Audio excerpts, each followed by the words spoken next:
To our weather now, as that is a big deal this morning. Yeah, and we're talking about a huge change because we had this massive system still pouring for some place right now, but it's also 55 degrees right now. Yeah. No, if you want to experience the 50s, I would advise you to step outside at this moment because in 2 to 3 hours time, not so much. This is going to be I hate to call it a wild day, but it really is. It's a wild day.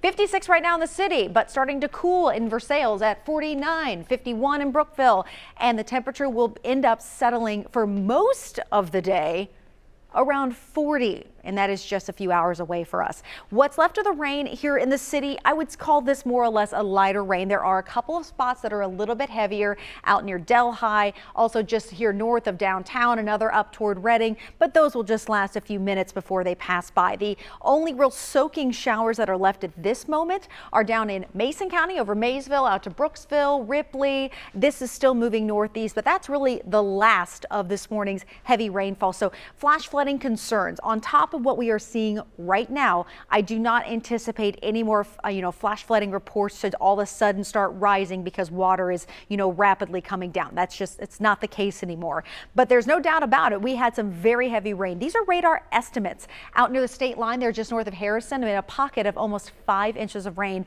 by the radar estimates. Near Harrison closer to 2 inches, and then it's really been throughout Ripley County that we have seen and actually seen those videos this morning with our live drive of the roads that are just completely impassable in some locations, especially near Sunman. Downtown, we've had some flooding there. North of town, they've got some roads closed, just kind of blocking off region off the interstate so that you can't even get back there. And then also along Ripley Creek. So we'll have a live view of that here shortly. But I do want to get into what is still to come. That cooler air that's coming in is coming in so aggressively because the wind is about to pick up. Right now it's about 5 to 10 miles per hour.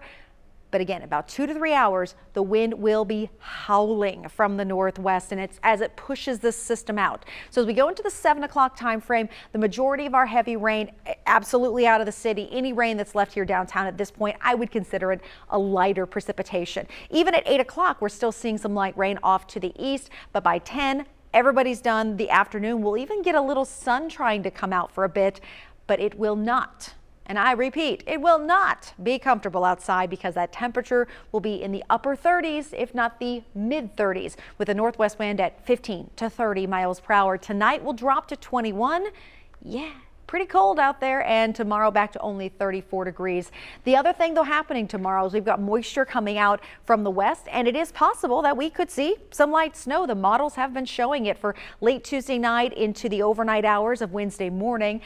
This would have a hard time accumulating, but the potential maybe for some isolated reports of a ½ inch, maybe up to an inch of snowfall cannot be ruled out. Yes, I just said that 4-letter word. But what else I'm talking about this week is not snow, but an incredible warm up by Friday as temperatures return to 63 degrees. I mean, this is a real roller coaster ride. But let's get back out to those live views with the 9 First Warning live drive. Our photographer Adam Schran still out there in Sunman, and here you can see, so this is State Route 101 right through the heart of town. You can see the railroad tracks there, the main gas station, and the American flag blowing in this breeze.